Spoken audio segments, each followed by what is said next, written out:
আসসালামু আলাইকুম। আজকে খুবই সিম্পল ওয়েতে একদম ক্রিসপি চিকেন ফ্রাই তৈরি করে দেখাবো। রেস্টুরেন্টের চাইতেও কিন্তু বেশি স্বাদের খেতে।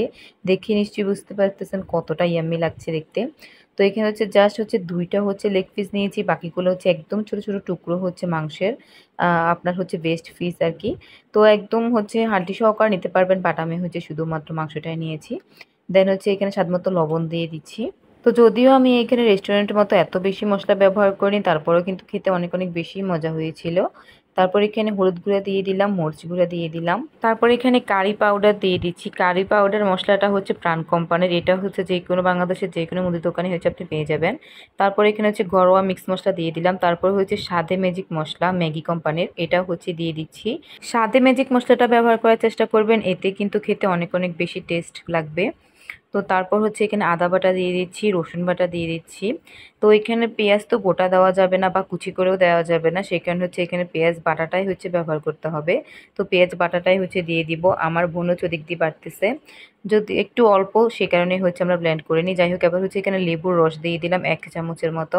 লেবুর রসটাও কিন্তু এখানে ইউজ করতে হবে। এই তো বাটা হয়ে গেছে, এবার আমি পেঁয়াজ বাটাটা দিয়ে দিচ্ছি। এখানে 2টা পেঁয়াজ বাটা দিয়ে দিয়েছি, এই কারণে অনেকটা দেখতে লাগছে। তো পেঁয়াজ বাটাটা একটু বাড়িয়ে দিলে খেতে ভালো লাগে। তারপর একটা ডিম দিয়ে দিচ্ছি। ডিমটা এই ক্ষেত্রে আপনারা না দিলেও চলবে, আপনারা চাইলে আলাদা মিক্স করতে পারেন। যখন এটাকে চিকেন ফ্রাইগুলোকে যখন ময়দার সাথে মিক্স করা হবে তখন দিতে পারেন। বাট আমি একসাথেই দিয়ে দিয়েছি, এতে আমার কাছে খুবই ভালো লাগে। তো ভালোভাবে এ পর্যায়ে মিক্স করে নিয়েছি। তো হাতের কাছে সস ছিল না, সে কারণে দেইনি। একজনকে দোকানে পাঠিয়েছি, সে যদি সস পায় আর কি গ্রামের দোকানে, তাহলে দিব, আর না হয় দিব না।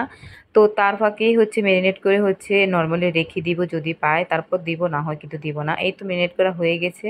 তারপর নর্মালি 1 ঘন্টার জন্য রেখে দিব। এতেই ভালোভাবে ভিতরে মশলাগুলো ঢুকবে। এই ফাঁকে মিশ্রণটা তৈরি করে নিব, উপরে যে মিশ্রণটা দিতে হয় ওইটা।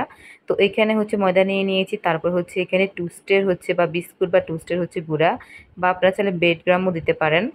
তারপর এখানে বাকি মশলাগুলো দিয়ে দিলাম। টুস্টের গুঁড়া আর ময়দা দিয়ে দেওয়ার পর লবণ দিয়ে দিলাম পরিমাণ মতো, হলুদ গুঁড়া, মরিচের গুঁড়া দিয়ে দিলাম, আবার কারি পাউডার মশলাটা একটু দিয়ে দিলাম। তারপর আবারও ঘরোয়া মিক্স মশলাটা একটু দিয়ে দিলাম, দিয়ে ভালোভাবে মিক্স করে নেব। তো এদিক দিয়ে ভালোভাবে মিক্স করে নিয়েছিলাম, আর এদিক দিয়ে দেখলাম যে সস নিয়ে এসেছে, তো সস দিয়ে দিলাম। এখানে 2 প্যাকেটের মতো সস ব্যবহার করেছি, কেননা চিকেন ফ্রাই কিন্তু এখানে বেশি না, অল্পই, সে কারণে মিক্স করে নিলাম আবারও। তো আমি কিন্তু 1 ঘন্টার মতো কিন্তু অলরেডি নর্মালি রেখেছিলাম, তারপর নামিয়ে নিয়ে এখানে সসটা ব্যবহার করেছি। তো সসটা নেওয়ার পর আবারও ভালোভাবে মিক্স করে নিয়েছি। তো যাই হোক, এবার রান্নাতে চলে গেলাম। এবার আমি একে একে সবগুলো চিকেন ফ্রাই ভেজে নেব। প্রথমে লেগ পিসগুলোকে ভালোভাবে মিক্স করে নিচ্ছি। তো এখানে খুবই ভালোভাবে চেপে চেপে মিক্স করে নিতে হবে। যত বেশি ভালোভাবে মিক্স করে নেবেন ততই কিন্তু ভালো হবে। তো এই তো ভালোভাবে মিক্স করে নিয়ে দেন তেলে ভেজে নেব। একদম ভালোভাবে কয়েকবার চেপে চেপে কিন্তু করতে হবে। এই তো করা হয়ে গেছে। এবার আমি দিয়ে দিচ্ছি। তো আমি একে একে এগুলোকে ভেজে নেব। তো চিকেন লেগ পিসগুলো ভাজার পর বাকিগুলো একে একে আমি ভেজে নিচ্ছি। এই তো আমি তেলে দিয়ে দিয়েছি। তো এগুলো অনেক অনেক ক্রিস্পি হয়েছিল, ভিতরেও অনেক সুন্দরভাবে মশলাগুলো ঢুকেছিল, আর খেতে যে কি মজা হয়েছিল আমি কি বলবো, অনেক অনেক বেশি মজা হয়েছিল। তো এই তো দেখুন, আমি এই তো ভাজা হয়ে গেছে, আমি তুলে নিচ্ছি। তো এত বেশি মজা হয়েছিল, আপনাদেরকে কি বলবো, দেখুন কতটা সুন্দর লাগছে দেখতে। তো এই তো আমি খাচ্ছি। আমি আগেই বলেছিলাম যে আমি খাটে খেতে বেশি পছন্দ করি, তো খাটের উপরে বসে খাচ্ছি। তো একটু সস লাগিয়ে খাচ্ছি। দোকানের চাইতে, মানে কি বলবো, রেস্টুরেন্টের চাইতে অনেক অনেক বেশি মজা হয়েছিল।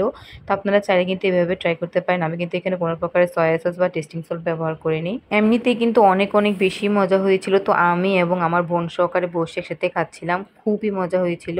তো অবশ্যই কিন্তু আপনারা বাড়িতে রেসিপিটি ট্রাই করবেন, আর কেমন হলো অবশ্যই কমেন্টের মাধ্যমে জানাবেন। আর আমার ভিডিওটি ভালো লেগে থাকলে অবশ্যই লাইক করবেন, কমেন্ট করবেন, শেয়ার করতে ভুলবেন না। আল্লাহ হাফেজ।